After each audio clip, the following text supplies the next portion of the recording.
వ్యవహారంలో టీవీ5 వరుస కథనాలకు స్పందన వచ్చింది. వైసీపీ నేత మేడపాటి సుధాకర్ రెడ్డి వేధింపులపై ప్రభుత్వం సీరియస్గా ఉంది. టీవీ5 వరుస కథనాలతో స్పందించిన ఎమ్మెల్యే బడేట్ చంటి బాధితులు ఎవ్వరూ అధైర్యపడొద్దని భరోసా కల్పించారు. తప్పు చేసిన వారికి శిక్ష తప్పదని హెచ్చరించారు. కాల్మని వేధింపులపై కూటమి ప్రభుత్వం సీరియస్గా ఉందని తెలిపారు. బాధితులకు తప్పకుండా న్యాయం చేస్తామన్నారు. దీనిపై మరింత సమాచారం మా సీనియర్ కరెస్పాండెంట్ రవీందర్ అందిస్తారు. సామాన్య ప్రజల యొక్క అవసరాలను ఆసరాగా చేసుకుని కాల్మని కాలనాగులు రెచ్చిపోతున్నారు. ఈ నేపథ్యంలోనే టీవీ5లో కూడా వరుస కథనాలు వెలువడాయి. దీనికి స్పందించిన ఎన్డీఏ కూటమి అభ్యర్థులందరూ కూడా స్పందించారని కూడా మనకు తెలుస్తుంది. ఇప్పటికే కూడా ఏలూరు జిల్లాలోనే అనేక మంది కూడా ఇప్పటికే బయటకు రావడం జరిగింది. గత 4 సంవత్సరాల నుంచి కూడా గత వైఎస్ఆర్ కాంగ్రెస్ పార్టీలో ఉన్న నేతల అండతోనే ఈ యొక్క కాల్మని వ్యవహారం జరిగిందని ఇక్కడ బాధితులైతే వాపోతున్న పరిస్థితి ఇక్కడ మనకి స్పష్టంగా కనిపిస్తుంది. తెలుగుదేశం పార్టీకి సంబంధించిన ఎమ్మెల్యే ఎవరైతే ఉన్నారో బడేట్ చంటి కూడా తక్షణమే స్పందించారు. బాధితులు ఎవరైతే ఉన్నారో అందరినీ కూడా భరోసా కల్పించే విధంగా ఎవరైతే ఎంతెంత అమౌంట్ తీసుకున్నారు, ఎవరెవరు బాధితులు ఉన్నారో వాళ్ళందరినీ కూడా వివరాలన్నీ సేకరించి న్యాయ పోరాటానికి సిద్ధమని చెప్పడం జరుగుతుంది. చెప్పండి సార్, ఇప్పుడు అందరూ కూడా బాధితులు వచ్చారు. ఇప్పటికీ సగం మంది వచ్చారు, ఇంకా చాలామంది కూడా ఊర్లు వదిలేసి వెళ్ళిపోయిన పరిస్థితి. మీరందరూ చెప్పుకున్నారు వీళ్ళ బాధలు. రేపు జరగబోయే పరిస్థితి ఏ విధంగా న్యాయ పోరాటానికి సిద్ధమవుతున్నారు? వీళ్ళు ఎన్నాళ్ళు బట్టి ఏదో భయంతో బయటికి చెప్పలేదని అంటున్నారు. నేను మరి పాదయాత్ర వెళ్ళినప్పుడు కూడా వీళ్ళలో ఎవరో కూడా మరి స్పందించలేదు.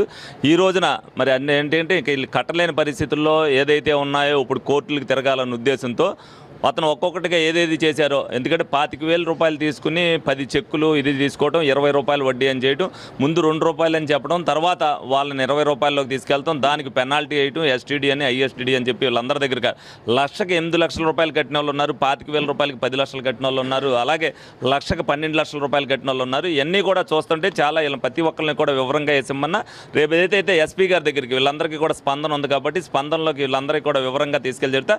ఇటువంటి కాల్మనీ చేయటం అనేది జరిగేది అనేది పూర్తిగా నేరం.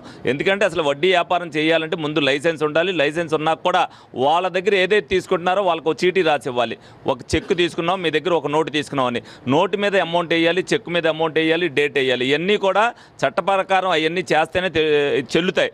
ఎందుకంటే ఎవరైతే డబ్బులు తీసుకున్నారో వాళ్ళ చేతి హ్యాండ్ రైటింగ్తో వాళ్ళు అమౌంట్ వేయాలి, వాళ్ళ చేతి హ్యాండ్తో వాళ్ళు డేట్ వేయాలి. ఇవన్నీ కూడా రేపు కోర్టులో ఇవన్నీ కూడా తేలుతాయి. వీళ్ళు ఎవరైతే ఒక లోన్ తీసుకోవడానికి 1 లక్ష రూపాయలు లోన్ ఇప్పించమని అడిగితే లోన్కి 1 లక్ష రూపాయలు అవసరం అని చెప్పి నేను బ్యాంకులో లోన్ ఇప్పిస్తానని చెప్పి బ్యాటరీ కొట్టోడి దగ్గర 1 లక్ష రూపాయలు తీసుకుని దానికి 8 లక్షల రూపాయలు వడ్డీ కట్టుకున్నారని అతను చెప్తున్నారు. ఈ బాధితులు అందరూ కూడా ఒక్కొక్కటిగా ఇప్పటికి 19 మంది బాధితులు నా దగ్గర రావడం జరిగింది. మరి ఇంకెంతమంది ఉన్నారో మీడియా ద్వారా అందరూ వస్తారు. ఇటువంటి వడ్డీలు మీరు తీసుకోకండి, వాళ్ళు ఏం భయపెట్టినా భయపెట్టద్దని చెప్పి నేను చెప్తున్నాను. అర్ధరాత్రి అయినా అపరాత్రి అయినా ఎప్పుడైనా సరే నా నెంబర్కి ఫోన్ చేయొచ్చు, నేను వెంటనే స్పందిస్తాను, నేను వస్తాను స్పాట్కి. అవసరమైతే రేపు ఏదైతే ఉందో పోలీసు వారి దృష్టికి తీసుకెళ్తా, చట్టపరంగా వాళ్ళ మీద చర్య తీసుకుంటా. వాళ్ళు వీళ్ళని మోసం చేసిన దానికి కానీ వీళ్ళ దగ్గర ఏదైతే లైసెన్స్ లేకోకుండా వ్యాపారం చేస్తున్నారో అతని మీద కానీ క్రిమినల్ కేసు పెట్టించడం జరుగుద్ది. ఇటువంటి కాల్ మనీలు ఇదివరకు కూడా చంద్రబాబు నాయుడు గారు ఉపేక్షించలేదు. ఇప్పుడు కూడా ఇటువంటి కాల్ మనీ అనేది ఏలూరులో జరగడానికి వీల్లేదు, జరిగితే ఊరుకునే ప్రసక్తే లేదు. ఎవరున్నా సరే బాధితులు ఇమీడియట్గా బయటికి రండి. ఎవరైతే అతను అరాచకాలకు బలయ్యారో వాళ్ళందరికీ న్యాయం చేస్తానని సందర్భంగా అందరికీ కూడా తెలియజేయడం జరుగుతుంది. కొంతమంది ఊర్లు వదిలేసి వెళ్ళిపోయిన పరిస్థితి, వాళ్ళకి ఎటువంటి భరోసా కల్పిస్తుంది? వాళ్ళు కూడా ఎవరైతే వెళ్ళిపోయారో వాళ్ళందరినీ రమ్మంటాం. రిటర్న్గా ప్రతి ఒక్కరు కూడా విడివిడిగా కేసులు పెట్టిస్తాం. ప్రతి ఒక్కరు కూడా ఏమి జరిగింది అనేది వాళ్ళతో ఇచ్చేయిస్తాం. వీళ్ళు డైరెక్ట్గా కొంతమంది ఫోన్పే చేశారని చెప్తున్నారు. అవన్నీ కూడా ఎవిడెన్స్తో పాటు ఉంటే వాళ్ళు తీసుకున్నది కూడా వాళ్ళని కూర్చోబెట్టి ఎంక్వైరీ చేస్తే వాళ్ళు వీళ్ళ దగ్గర ఏం తీసుకున్నారు, ఇంత డబ్బు ఫోన్పే ద్వారా ఎలా కట్టించుకున్నారు అనేది అయితే మొత్తం అంతా సాక్ష్యాధారాలతో బయటకు వస్తుంది. ఇదివరకు ఏదైతే పోలీసులు స్పందించలేదో అప్పుడు వైసీపీ గవర్నమెంట్లో వాళ్ళందరూ కూడా వాళ్ళకి సపోర్ట్ చేసి ఉండొచ్చు.